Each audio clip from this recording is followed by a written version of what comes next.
there, obviously, I told you about the bad stuff, but there's so much good as well happening.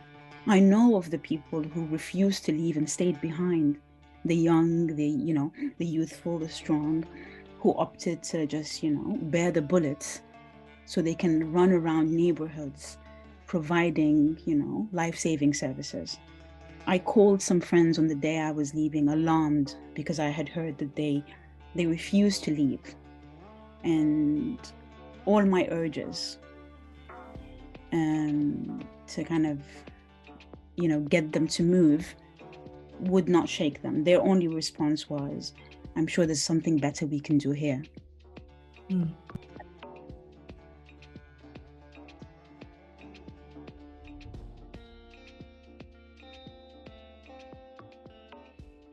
Salam and hello, everyone. My name is Lilly Piper, and as always, I am so glad that you've tuned in today. Today, we are talking about Sudan, beloved Sudan, Sudan Habibi, as we've called this episode. Since April 15th, our hearts have been broken to see all that is happening at this country just around the corner from Kenya. As of today, I'm recording this on May 18th. Over 1,000 people have lost their lives in this conflict, and tens of thousands of other people have escaped, have fled into neighboring Chad or into Egypt or Ethiopia or Kenya even, to escape what is happening at home. The conflict between the Sudanese armed forces and the rapid support forces have forced Sudan and Sudan's people to once again wrestle with not only this moment in time, but the history and the futures of what they want for their country. You know, I am not a journalist by training. I really consider myself a storyteller. And we have been thinking about on the show what we can do to honor this moment, how to honor the Sudanese people, how to think about and engage with the stories that we're hearing. And one way we felt like we could do that was to give space to Sudanese nationals to tell us what Sudan means to them, to tell us about their Sudan, the Sudan that we're not seeing in the headlines, the Sudan that we're not seeing in, the breaking news updates that are coming through our inboxes, but the Sudan that raised them, the Sudan that is home, the Sudan that they hope for in the future. I'm really grateful for my friend Haben for bringing this idea to my attention and really asking me to spend some time talking about Sudan. And for her friend Jahan, who reached into her network to connect me with Sudanese individuals who would be willing to share their story. So today on the show, you're going to hear from Mohamed, Elkhair, and Raga, who are all Sudanese nationals, all in the diaspora, but all deeply rooted in home, who have deep ties in the country and who have stories to share about the Sudan they know, the Sudan they love, the Sudanese people, and their culture that they know, that we also would benefit from knowing better.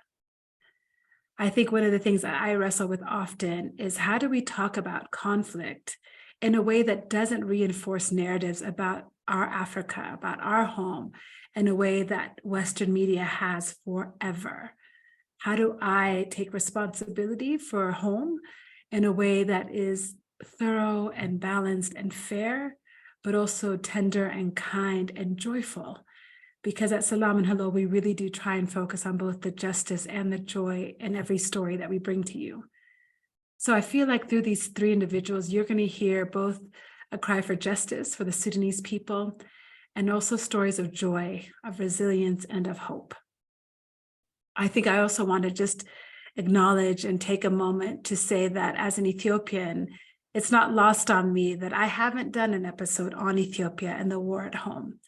I haven't wrestled publicly with all the feelings that we have felt as Ethiopian nationals the last few years, or even at this moment where we are praying that peace holds, that infrastructure is restored, that humanitarian aid gets where it needs to go, that families are reunited. And I have been scared to do that. It feels so vulnerable to talk about home, to talk about the politics, to talk about different ethnic groups, what it means to abdicate power, what it means to sacrifice for the betterment of your family and the good of the nation. It is not an easy conversation to have. And hearing the voices today from Raga, from Elkhair, from Mohamed, they gave me courage to try and think about how do I also talk about Ethiopia. So I hope in the coming months, I can find a way to have that conversation with you. But till then, let me just say to the Habesha community that it's not lost on me and it's on my mind. And let me say to our Sudanese brothers and sisters how much we stand in solidarity with you at this moment. We stand in hope for a better future, for the future that Sudanese people in Sudan deserves. As one of my guests, Mohamed, so beautifully said, Sudan deserves better. And I think the stories you'll hear from today from our guests will really move you in a way that I think the headlines just can't, because they're deeply rooted in their personal experiences and they have so much to offer us. And I'm just so grateful that they're here to teach us how to have pride in our home, even when our home, is not an easy place to be. So thank you for listening today, listeners. I hope you will take so much from what you're about to hear, this conversation about Sudan, Habibi. So good evening, Raga. I am so grateful that you are with us today and able to join in the conversation. And let me just start by asking you to introduce yourself to our listeners, to tell us your name, where you are right now, and where you are from. Okay. Hello, and thank you so much for having me on your podcast. My name is Raja Makkawi. I am British Sudanese. At the moment, I live in Oxford, England, where I'm pursuing a degree. I, like many Sudanese who were born in the 80s and 70s, I was born in the Gulf, part of that kind of migration for labor wave. I lived with my parents in the Gulf until the Gulf War broke out in the early 90s, and then I returned to Sudan. I only left Sudan in 2015, which means that I've lived the bulk of my life in Khartoum. That's where I'm from. That's a little bit of a background. Thank you so much for that. So, tell me what Sudan means to you. You've given us a bit of your story about Khartoum being home and only being now in the UK for studies. So tell me, what is your Sudan? Tell me about your Sudan. Oh my gosh, that's such a loaded question. I don't know if I'm able to kind of express it in words, even though, emotionally, it kind of weighs down on me, not in a bad way. And obviously after the war, all these emotions kind of, rush over me and provide me with a sense of both, obviously, belonging, but also the heartbreak of losing something so substantial. So it's that double-edged sword of having something, but also losing it. I don't know. I mean, I guess the most, easiest and closest description is to say that maybe Sudan is home, Sudan is family. But, beyond that and beneath that, there's such a complex kind of, waved, thing that's both imagined and realistic that makes makes me what I am and makes Sudan what it is.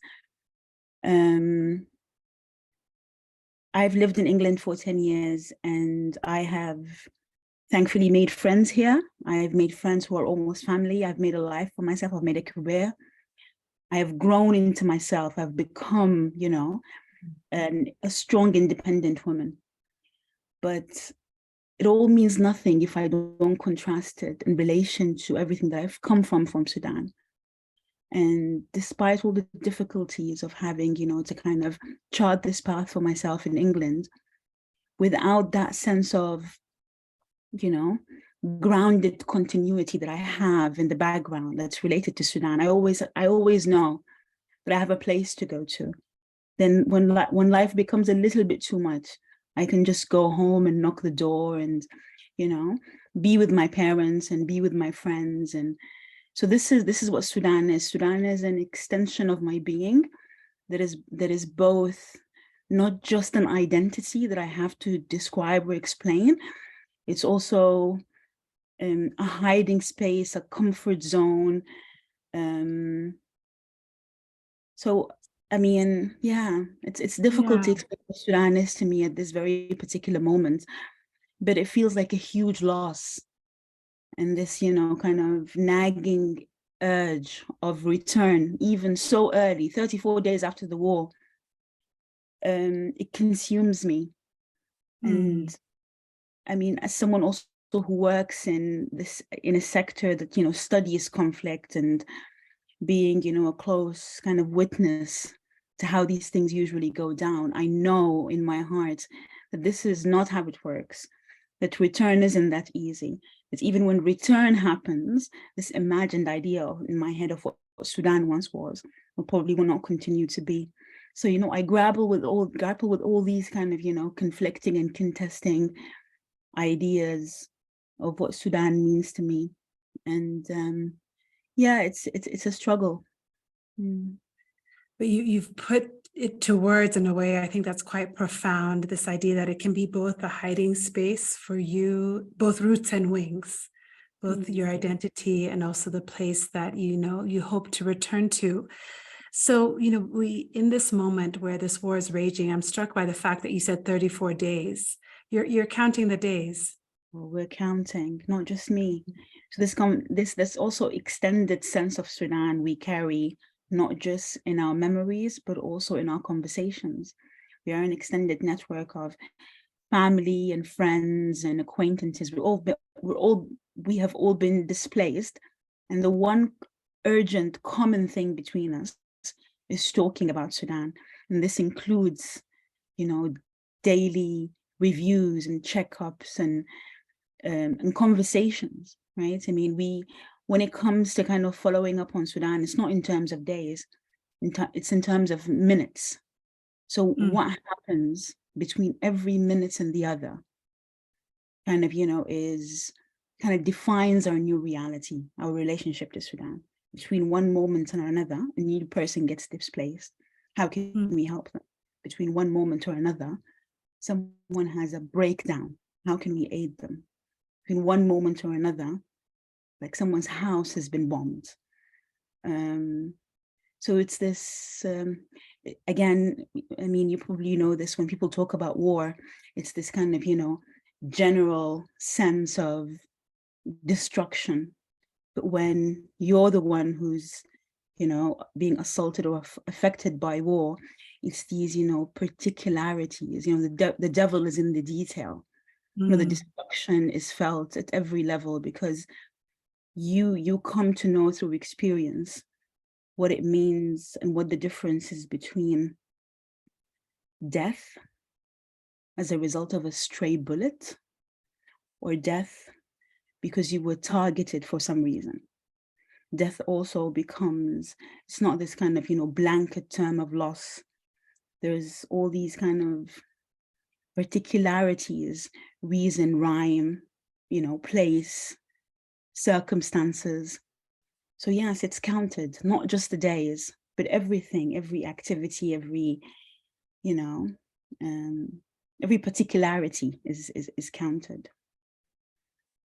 It's not lost on me that for those of us who are not Sudanese, even if we're here on the ground, the news can feel like a headline. It could feel like an update, like what's happening today, what changes there were. But for somebody whose heart is there, it is a moment to moment. And Raga, just for you, how are you managing that day to day, that moment to moment, that the in-betweens, the WhatsApp messages, the in-between, the news that comes in? How are you managing this season right now? Well, it's, I mean, managing is probably not the word. I am getting on with it best as I could. And we have a saying in Sudan, I think it's more profound in local kind of, curricula, but yeah, please share it. Sure. It says, بترميها السما بتحمل الوطا, and it basically means that whatever the sky throws at you, whatever comes from the sky, the ground will hold it. It has no other option, right? I mean, there's no way out of it. There's no other kind of, solution. Yeah. So, but obviously, I mean, managing a crisis also has its kind of, complex kind of means and ways, and there are things that drag you down, but also there are higher callings that pull you up. And in my particular case, it's this, urge to rejoin my family, even though we were all displaced. When the war broke out, thankfully, me and my elderly parents were able to escape to Cairo.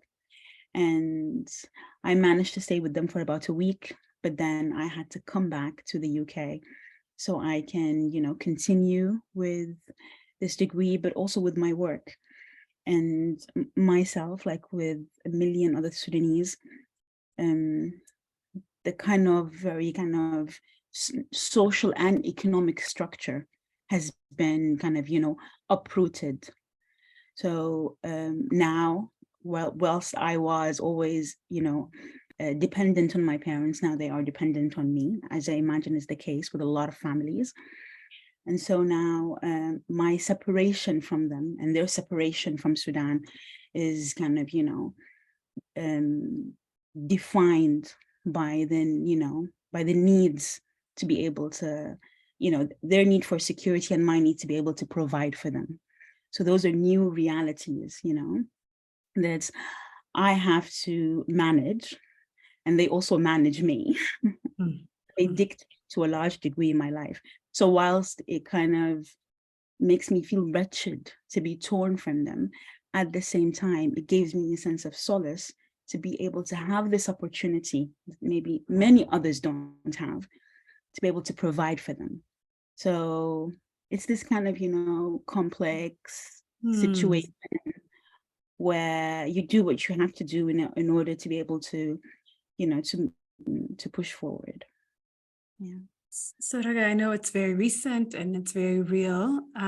Could you share a little bit about your journey out of Khartoum and into Cairo, and just what that felt like for you and for your family?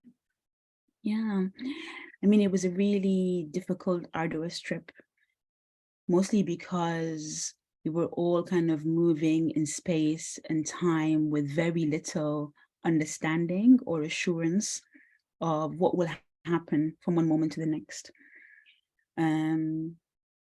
In my case, like with a lot of other Sudanese families, I imagine, people turned north, basically because of their kind of, historic relationship with Egypt, but also because the road allows it. Right. Proximity of Khartoum to the Egyptian border, but also the fact that that's a route that is, quite frequently taken.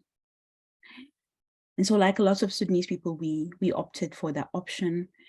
The difficulty of being able to leave Khartoum because of the security situation and because of the scarcity of transport or willing drivers, and the fact that the black market had taken over. It was impossible to get service of any kind. Fuel was impossible to find because, it was a commodity upon which both warring parties dependent in order to, to be able to kind of launch their assaults. But also both parties forgot that in a country like Sudan is dependent on fuel to be able to, for people to be able to eat food, right? The food value, the food chains are dependent on, trucks moving in between borders, whether it was with Egypt, Ethiopia, or whatever, to kind of bring food into Khartoum. And so we were able to eventually navigate all these difficulties and find at an exorbitant amount a bus that was willing to take my family, my brother's family, and a few friends with their children and elderly to the Egyptian border. And We left midday and arrived at Argin about 15 hours later. Unfortunately, we were held at the border for another 5 days. It was a very difficult, inhumane experience that probably keeps me up at night. Not just, I mean, obviously you always expect, especially under a situation of war, you do expect authorities to behave in the worst way possible. You do expect authorities to kind of, weigh down on you in the most kind of awful of ways. But unfortunately, the war also and crises have a way of maybe bringing out the worst in people. So we saw on our way and at the border the emergence of traders in crisis of every kind you can imagine. People who were making profits, turning a profit out of the suffering of people, selling water at 10 times its price, despite the fact that the border was crawling with young children who were thirsty. Food that was scarce and difficult to share. A people, a nation that was stuck together at the border, trying to escape, but at the same time, some people were able to buy their way out while others were stuck. And obviously, I don't blame, the human nature that kind of strives to save itself. But I am bothered by, what I saw on the way and at the border, and yeah. Yeah. Thank you for sharing that with us. I know, as you said, it keeps you up at night. So just thank you for sharing it with us. Has that experience and that process for you, do you feel like it's changed your relationship to Sudan?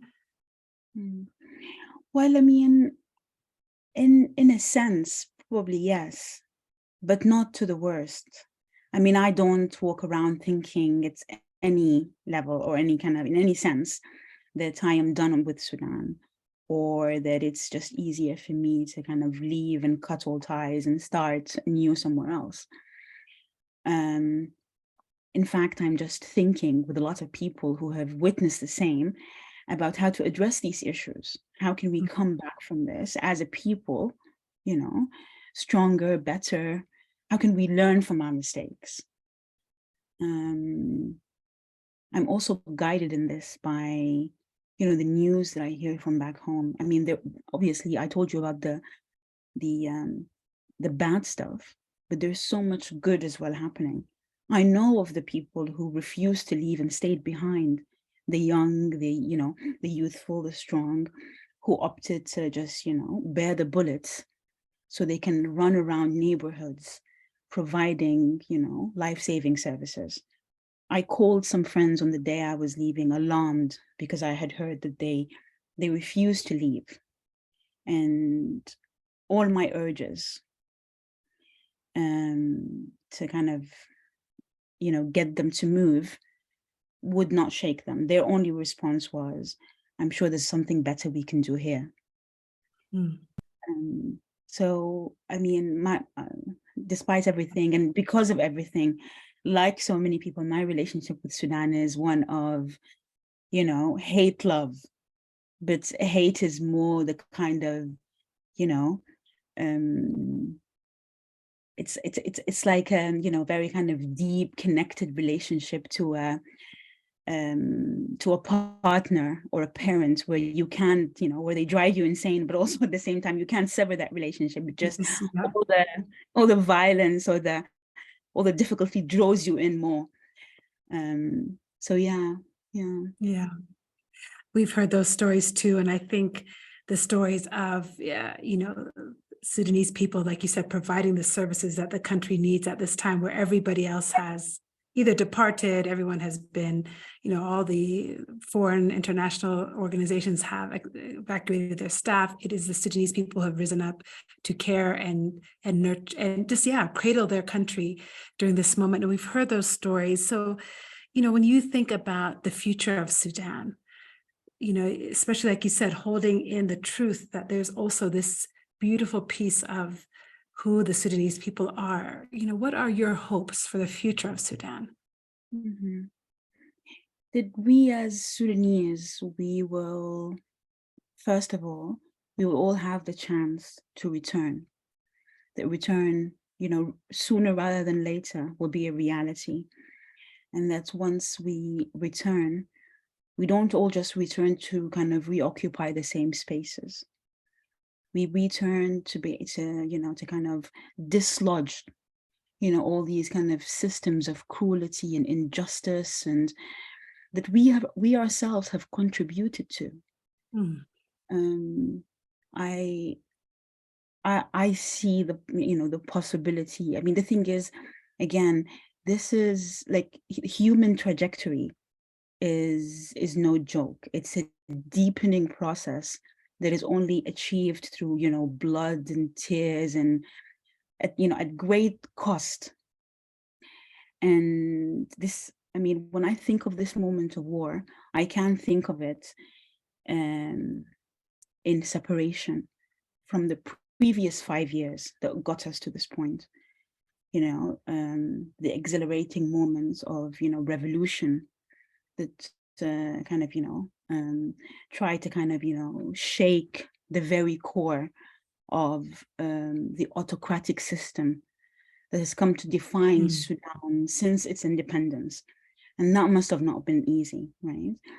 And, these processes of change, if they were achieved so easily, we wouldn't be living in the world that we live in today. So somehow, even this kind of conflict, I see it as just another step in a path towards,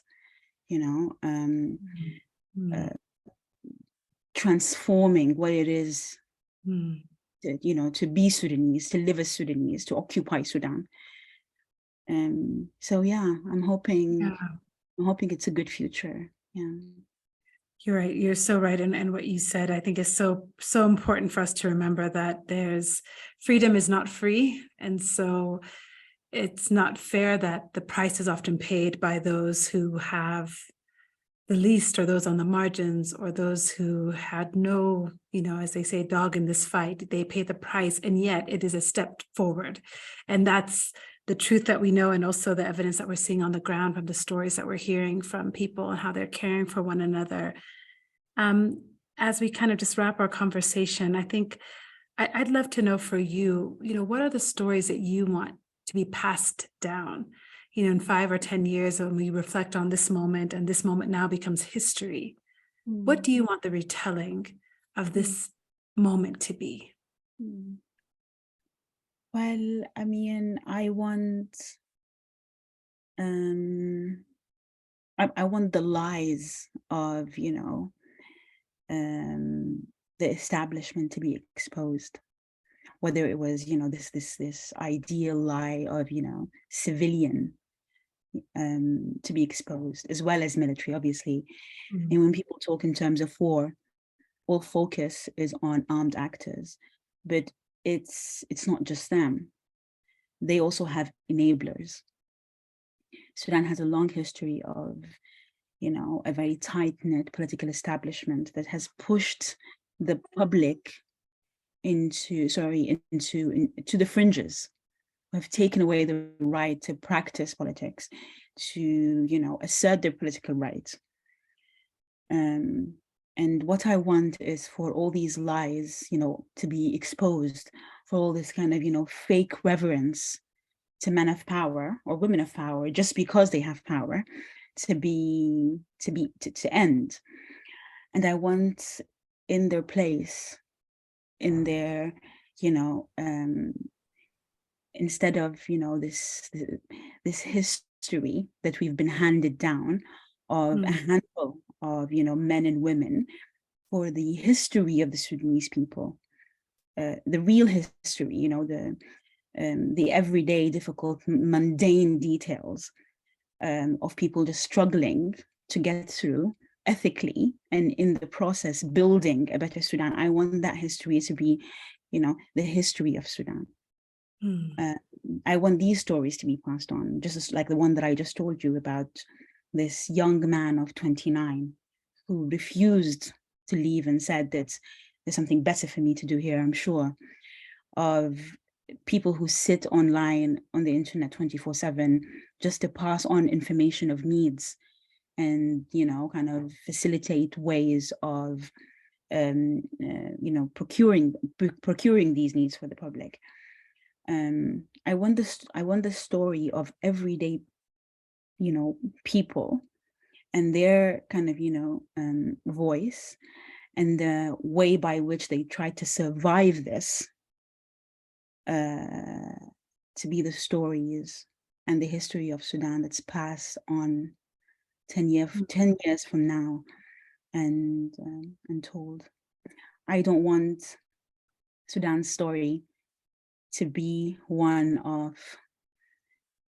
a reconciliation or negotiation, kind of, an agreement, kind of, tethered together very delicately. And that's the thing that ended Sudan's war, and then Sudan fades from the news. I'm hoping that, the history of the people would become this kind of, new narrative that is distributed not just locally, but, internationally also as an example of, how a nation, a people can save itself rather than rely on, Absolutely. You've been so generous with your time today. Is there, of the questions I asked, surely I didn't ask enough. So is there anything you'd want to add from the questions I didn't ask that you think is important for people who are listening to this conversation to understand, either about Sudan, its people, its history, that you'd like to add? Yeah, I mean, first of all, thank you so much for also coming at it from this unique kind of angle. We get kind of lost in the political details, and people's history again gets lost in translation. So thank you for doing that. I'm sorry if I kind of mumbled on. Obviously, it's a bit difficult to kind of unpack my feelings. When that's the thing, when you're talking about Sudan, in political terms, and as an expert, it's easy to have like ready-made sentences you can communicate with, preciseness. But I've never been in a situation where someone has asked me to talk about my feelings and what I expect of Sudan in the future. So even though I feel that I've come across as a bit, mumbling, but at the same time, thank you for giving me this opportunity to kind of offload emotionally and kind of, try and narrate Sudan in a different kind of imaginary. One of, like I said, the heart, the emotions. So yeah, thank you. No, thank you. I am so grateful. I think we feel oftentimes so helpless in these moments, and I really believe that wherever we are, we all have something we can give. And so, at least for us at Salam and Hello, this was our one way of trying to hold space for the Sudanese people, our brothers and sisters. We are truly, these borders are false ones. And so we feel such a solidarity with you. And even though we've never met, I feel you're mine and your story is mine. And some dear Sudanese friends here, one thing I love about them is they are always full of gratitude. As you said earlier, the ground will hold what the sky delivers. And so they have a constant attitude of, alhamdulillah, and, all is well, even those. So I always like to close my conversations by asking my guests, what is bringing you joy? And I know this is not an easy moment, and your family has endured quite a bit, but I know I would be remiss if I did not ask someone who comes from such a rich culture of faith and of gratitude, what is bringing you joy today, despite everything?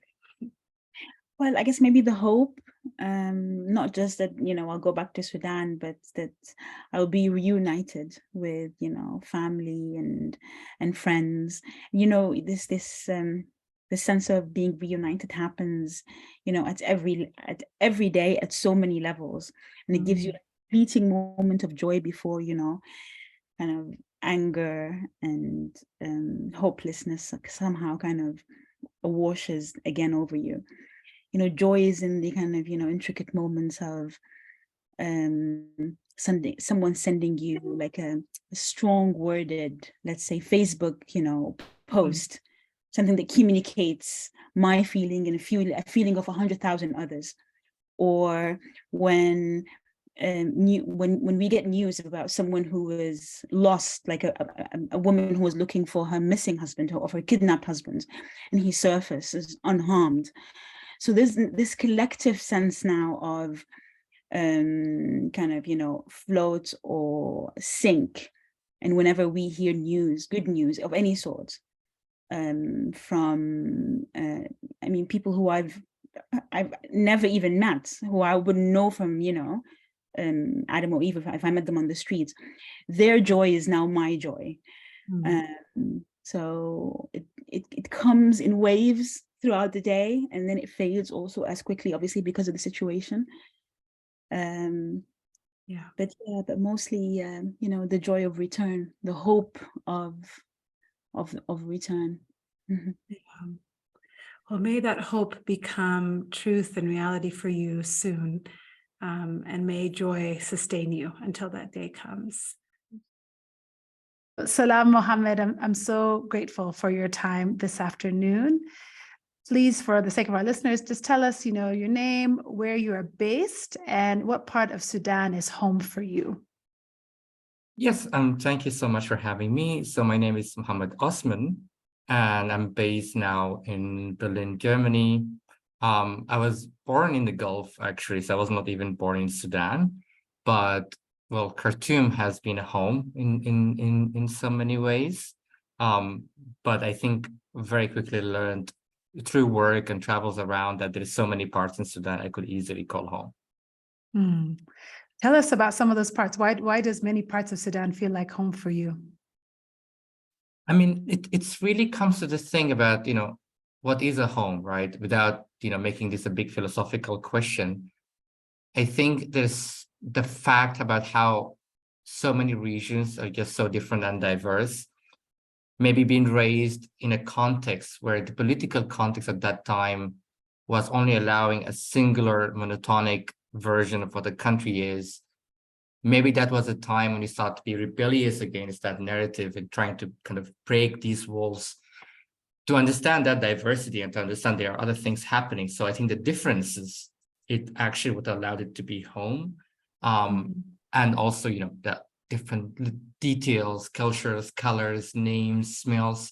It wasn't all golden. It wasn't all like, pink and rosy. There was already suffering and struggles in so many ways. But I think throughout the experiences of other people, the bonding about, trying to have a better future for all of us, that's probably also part of the ways I defined it as a home. So both in the physical and in the metaphysical, both spiritual and physical, Sudan is home in many places. So let's honor the moment that we're in, and tell me how the current conflict is affecting you and those whom you love. I mean, for so many people, the writings were on the wall. I mean, let's, even think about my own family. Days, and weeks, this tension has been brewing between two generals who for years, been cracking down on protesters, made it very clear that they want to extract profits, on the account of the prosperity of Sudanese people. They did not face any consequences for what they have been doing. And, for days and weeks, my family and friends, they're already seeing it happening, and they will go to the supermarket and stock, the fridge. And then they come the next day and they're like, oh, maybe it's not going to happen. They're not too stupid to do this. They're not going to destroy the country. And then it happened. And I think for many people after that, it became a different point of no return. People fleeing everywhere. My family had to flee for safety. The way you relate to the whole country now, it's absolutely very different. Is your family safe? Where have they found safe passage, and where have they had the option to go? I mean, yes, I mean, they at the moment are relatively safe up in the north. But just thinking about it, it's a small place where there is no proper access to healthcare. If my mom needs an access to some specialized medical care, that wouldn't be possible. They have to go to another town to get network and to hear the news. So, there's no services. It was already very telling about, there are regions in Sudan were forgotten, they're not developed, they were marginalized, and now they became safe haven to the people in Khartoum in particular. We're lucky to have the mobility and resources to do this. But for many, actually, that's the thing, like for many younger people or my generation, they fled to other parts, they fled the country, they went to Egypt, for example, other places. But at the same time, for older generation, the idea of leaving home, it's really, really difficult. Yeah, absolutely. And how many times, can you leave? I know talking to some Sudanese friends, that's the struggle in talking to their loved ones and their parents is that I already left once, I'm not leaving again. And having those conversations, Mohamed, I just wonder, does this current moment where you're watching, loved ones, your mom having to flee, does it feel like your relationship to Sudan is changing as a result?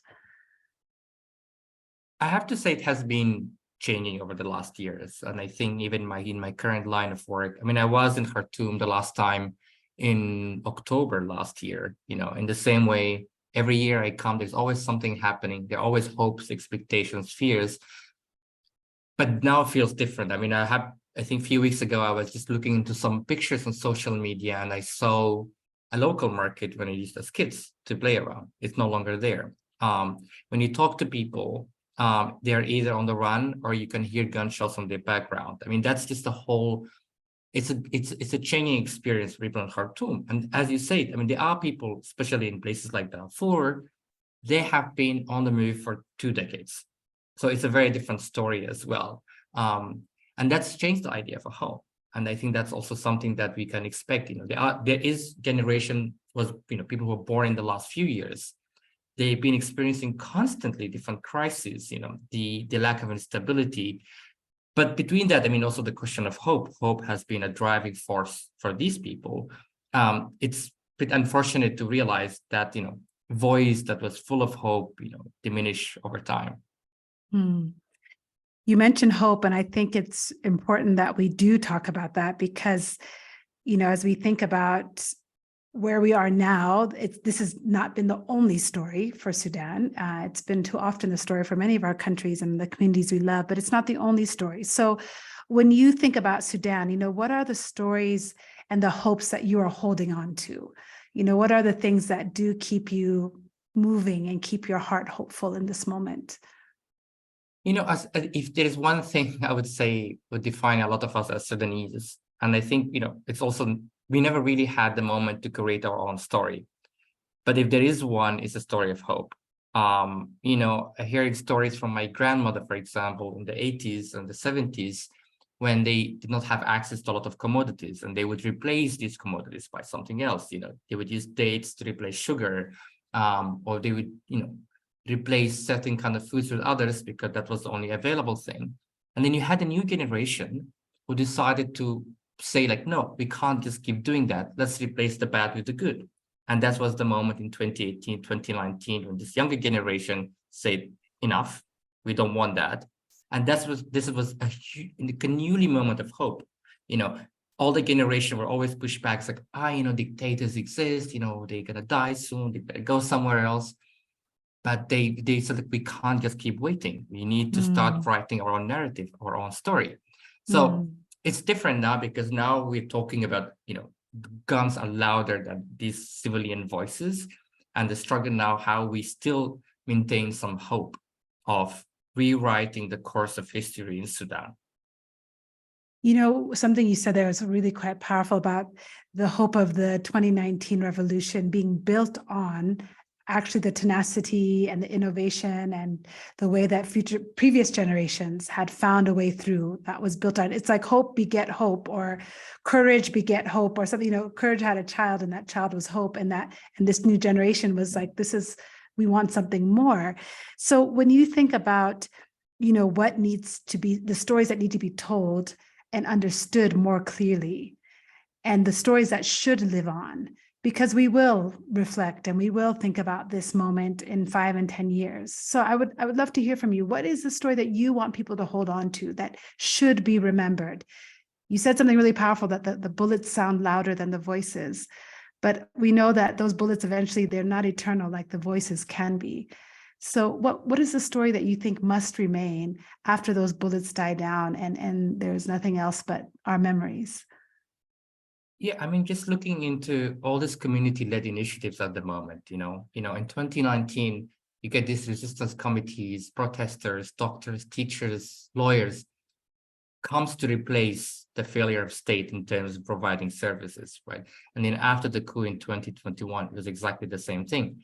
Now they're doing it. They're not only replacing the government, they're replacing the whole international community. They are doing humanitarian assistance. They're promoting safe evacuations. They're doing promotion, how to deal with explosive remnants. So there is a story there that is, the tenacity of it. They kept writing it and rewriting it, and the consistency. Now, under the shells and the guns and the bullets and the fears of the uncertainty that comes with that, people were, I was talking to people who are staying in hospitals for days to help doctors and healthcare workers to get supplies. They're not doctors, they're people in their 20s, because they simply said, we will live the consequences if we fail that. So let's be in charge of take charge of what's happening now. And I think, I'm trying, not even to be very pessimistic or optimistic here, but there is a point in terms of maybe kind of tied into the story. What is our story? We never had that chance. We never had that national conversation of like who we are as a nation. The secession of South Sudan was a big break. We never really addressed that or never really reflected on it. There are other regions has been constantly marginalized. We need to start having this conversation now. We need to have this narrative, and hopefully, if that's the whole message, that after the fog of war diminish, after the war is over, we will be able to rewrite the prospect of a stable, just, fair Sudan. That's a powerful statement. May it be, Mohamed. I just, as a woman of faith myself, I have to just say yes and amen to that. May that be a just, fair, and stable Sudan for all of her people. All of her people. When you think about what I think about Sudanese culture, dear friends here, what comes to mind is gratitude, that it is a constant, alhamdulillah, we remain, we have this, we don't have this, but we have this, we have each other. There's this constant sense of gratitude, where I think is just so powerful. When you think about this moment, I always like to ask my guests, what is bringing them joy today? That's usually how I close my conversations. And it might feel like an awkward question at this time, but I feel like it's so true to Sudanese culture to still be able to find gratitude in these moments. So as you have gone day to day and followed the prospects of your country and the safety of your family, what is fueling that, and what is giving you joy to keep moving day to day? I mean, it's the key word you just said, the gratitude itself. And it's shocking. I mean, sometimes you could feel so much less joy and you are abroad, for example, with the day-to-day challenges that you face when you live outside of Sudan. And then you talk to people in Sudan. I mean, especially in these times, right? They will be like, well, we have electricity, we do have water. Or in a sad note, people will be like, well, we are alive, or our loved one are alive. And people will be like, well, my house was looted, but, we're okay. So these levels of gratitude exist, and they just push people not only to be better, but to be better to each other, right? The stories about the collectiveness, right? About societies, villages who barely had anything to survive. They had kind of the minimum bare of survivability, welcome people with open arms, and from Khartoum. It's like, yes, this is your home. Do whatever, our food is your food. At the end of the day, as much that gives me joy, I think I'm just reminded that we deserve better. And I think everyone realized that we definitely deserve better than that. Yes, you do. Yes, you do. You're bringing me to tears, Mohamed. I'm so touched by that, both that the gratitude is a genuine reflection of who people are and a reminder that Sudan deserves better. Thank you for reminding us of both. Both are equally important. And I think moments like this remind us to hold both of those in our hands. That's the tension we live with. I've had a set, list of questions I've been trying to ask each of my guests, similar set of questions, but I would love to hear from you. What would you want to add to this conversation that I didn't ask you? Or ways that you would like to see people responding or engaging in this moment for those who might be listening to this conversation today? I mean, just, as I say, we deserve better. I think the world needs to do better as well. Sudan has been forgotten. The engagement on Sudan has been so much responsible of, sidelining these voices. I mean, I was talking about it earlier. I mean, just did not listen to them. Politics of appeasement, people getting bullied by these two generals with an ego who are really holding the population at a gunpoint, right? So this is what I'm saying, that the world needs to do much better about it. And I think the second thing is that the prospect of Sudanese to have a fairer democratic future should be prioritized. And there is so many other stories at the same time as this fighting is happening. And the third thing, which is really tied into both, we need to keep the challenges that Sudan is having, and the joy Sudan is having at the center of our attention. These are stories. They're not, people are not numbers, we all keep saying 400 killed, 500 killed, 1,000 displaced, but each one has a certain story. And I think will be just so important. I mean, having me here, having other people here in this podcast is part of that, kind of vocalizing and visualizing the daily life stories, the experiences, and the narrative of Sudanese people. Yeah, absolutely. And we will continue to do that. I hope that maybe in a few weeks to months' time, we can come back and have another conversation with you and see how things have progressed for your family in particular.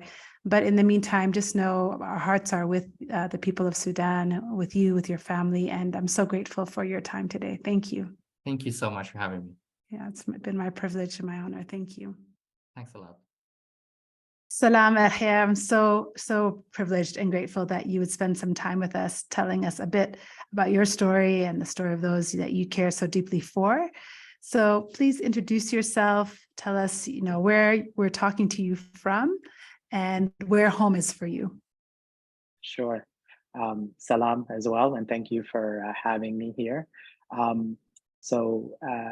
Interesting. I did a podcast a few months ago, and the question is, where is home? And I tell them that my answer is always the same: Sudan is home. So I am, Sudanese American, currently based in Doha, Qatar. So it's a pleasure to, speak to you guys, and thank you so much for having me. Well, let me just start off, because Sudan is home. Tell me about your Sudan. What does Sudan mean to you? Sure. I think the first word that comes to mind when I think of Sudan is its diversity.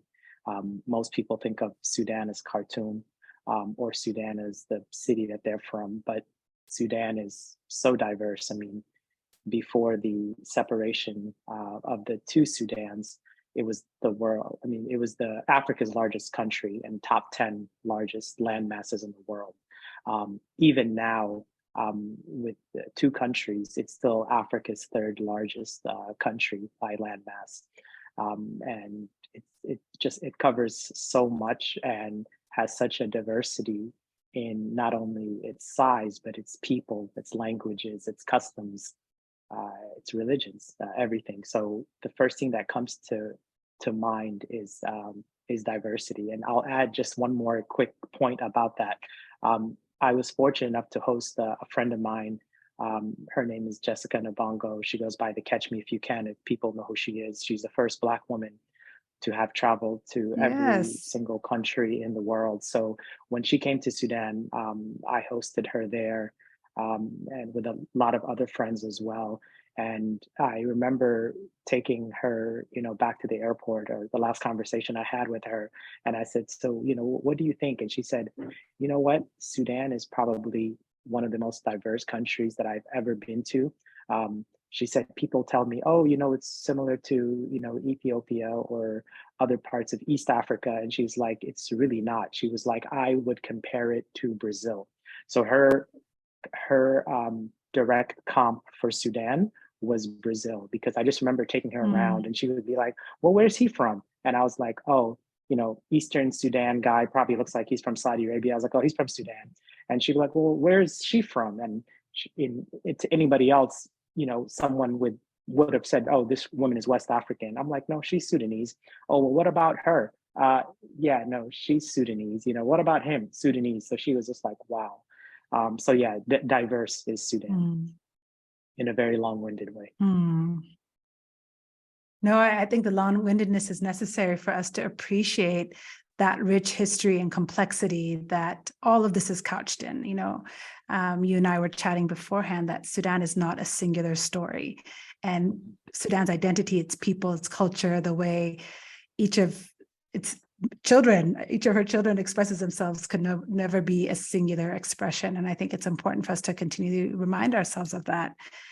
So let me ask you to bring it down to the personal and to bring it to home. How has this current conflict affected your family?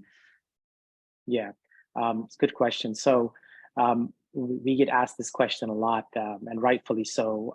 Most people are concerned and are checking in with the Sudanese people they know.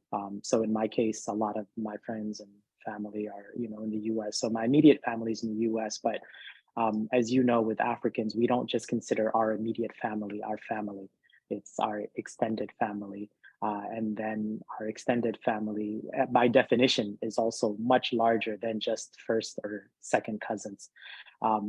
And then, it kind of leads itself to the next part of the question is, even though, everyone in my family that is physically related to me is currently safe and out of harm's way,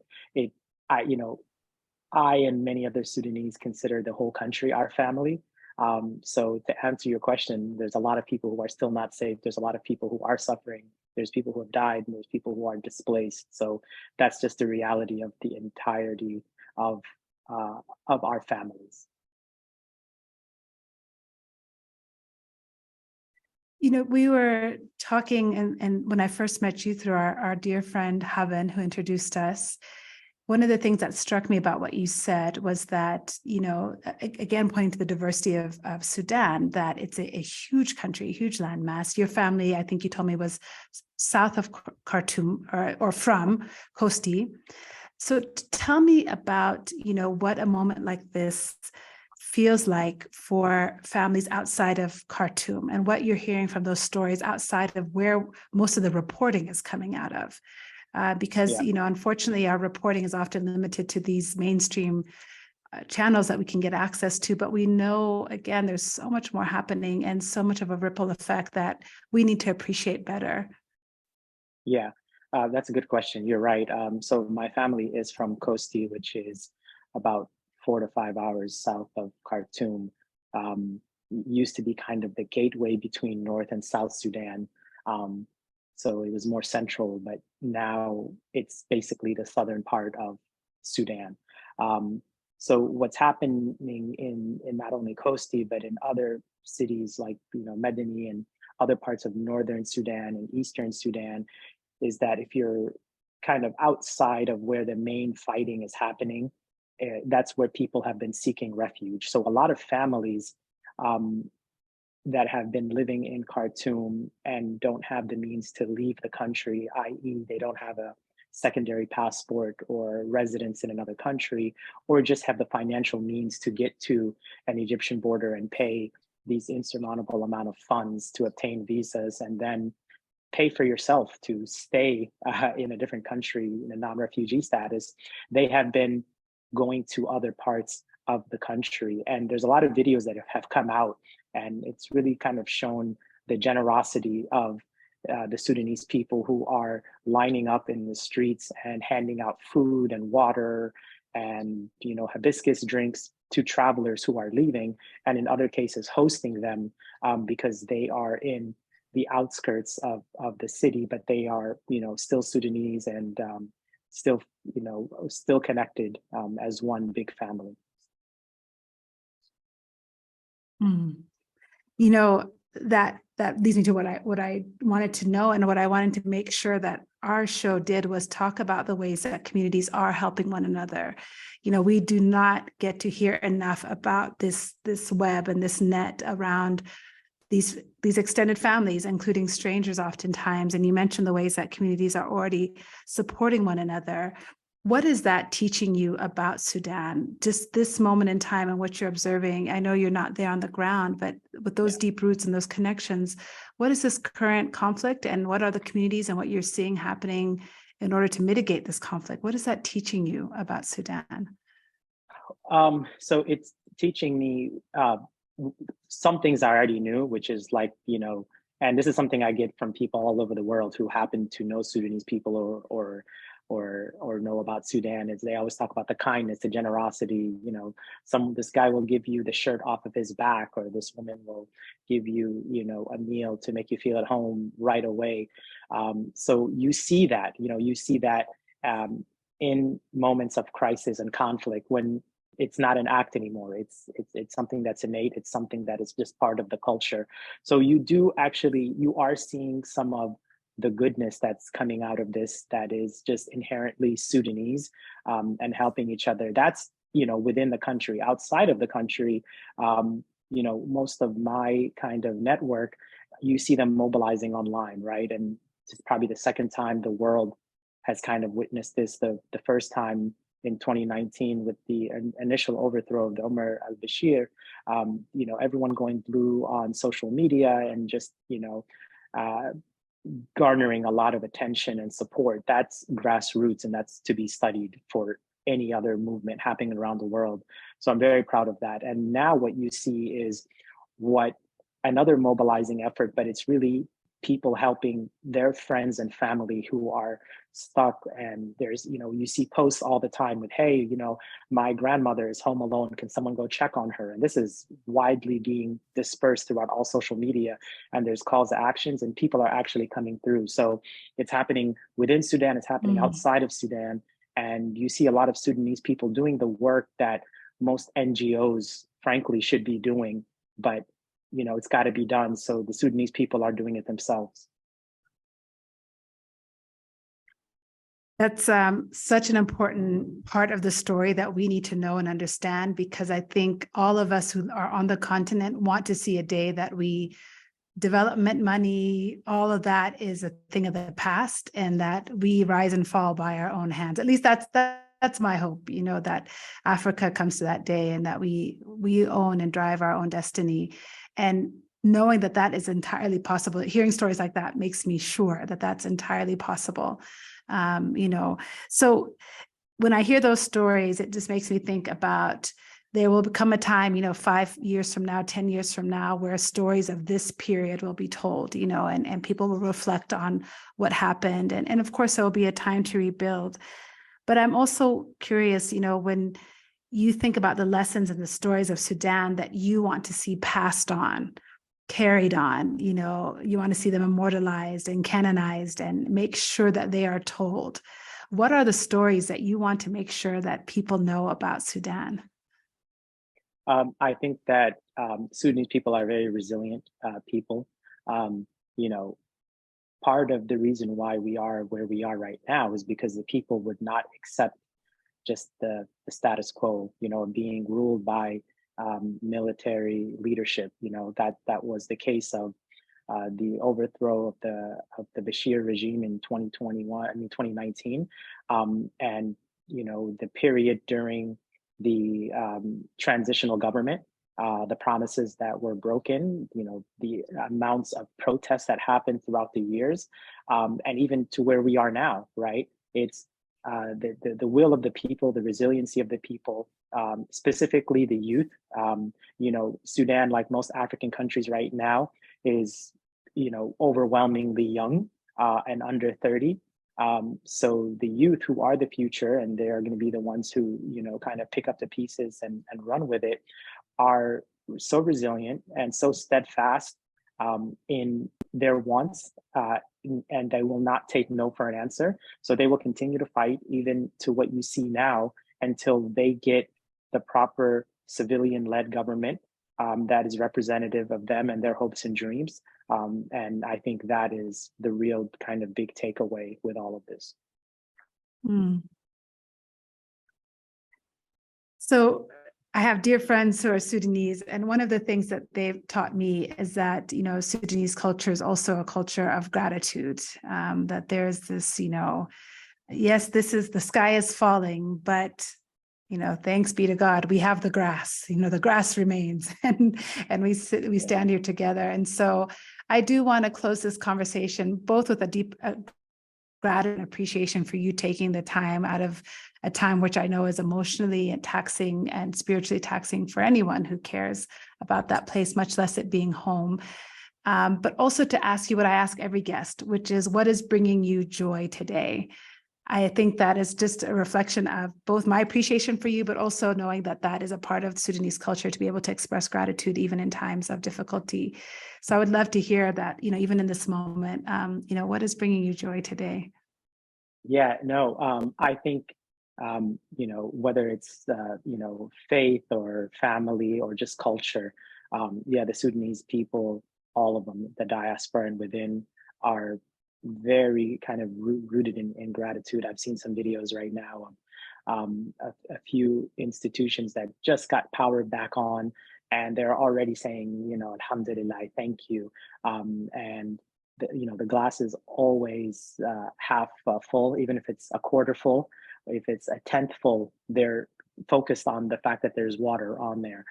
So I think with that kind of attitude, there's always hope, for not only a brighter future, but for, because at a certain point, hope is really kind of all you have. And in today's current climate, literally that's it, because none of the world is really helping.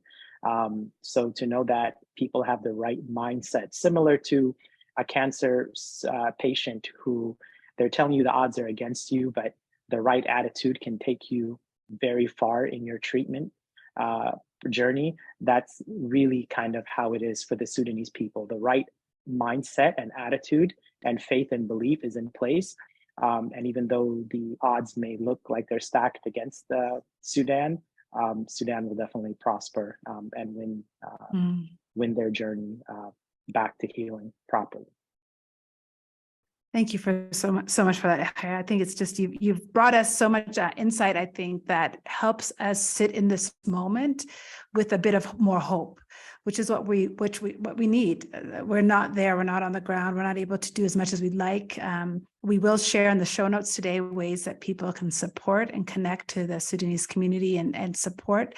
But you have also given us a way to support, which I think is to go forward with hope and an appreciation for the strength and the resilience of the Sudanese people and the culture. So thank you for coming on and talking to us today. I'm so grateful.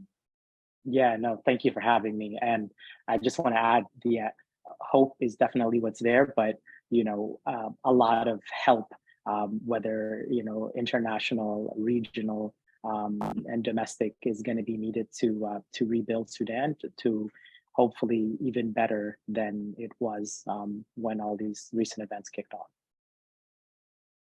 And you mentioned that, and it'd be only fair for me to say, is there anything that you want to add that I didn't ask you today? Anything you want to say that you feel like it's an important part of this conversation, including ways that you would like to see people supporting?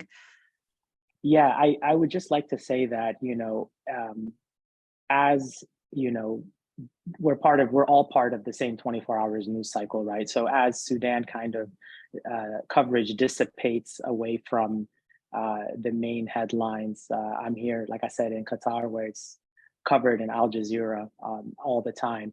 But in other parts of the world, when it is dissipates, just know that there are people who are still struggling. And again, outside of Khartoum, you can follow one of the main hashtags. I think "Keep Eyes on Sudan" is one of the more influential and kind of positive ways to keep updated with what's happening in Sudan and all of Sudan. So we're talking about Darfur, we're talking about Eastern Sudan, we're talking about the Nuba Mountains, we're talking about all of Sudan. And I think that's what's important. So if you see Khartoum starting to be rebuilt and people moving back in, it doesn't necessarily mean that all is well, we have to keep eyes on Sudan. And by keeping eyes on Sudan, it means keeping eyes on all of Sudan. Absolutely. Thank you for that. I love how you ended that, keeping eyes on all of Sudan. Thank you so much, Elkhair. I'm so grateful for your time and your thoughts and just your generosity of spirit. Thank you. Absolutely. Thank you for having me. My pleasure. Once again, my deep, deep appreciation to Elkhair, to Mohamed, to Raga for having the courage and taking the time to talk to me. It is not lost on me that it cost you something to say what you needed to say today. And I'm just so grateful that you spent time with us. Listeners, if you'd like to hear more about stories from the Horn, about these moments, about Ethiopia, the conflict there, I mean, like I said at my opening, I'm trying to find ways to have these conversations in ways that are meaningful and authentic. And so I'd love to hear from you. What has Sudan meant to you in this moment? What does Ethiopia mean to you in this moment? What does Kenya mean to you in this moment? How do you hold place for both the justice that you want for your country and the joy and pride that you have in calling it home? How do you do that? Because honestly, it's not easy. So send us a message, DM us on Twitter, on Facebook, on Instagram. We'd love to hear you at Salam and Hello. And as always, my email is lily@salamandhello.com. And until we meet again, just know that our hearts and our prayers remain with all of our people across all of these borders, because this place is home. And I'm so grateful to share it with each and every one of you. So peace, be well, and we'll see you next week.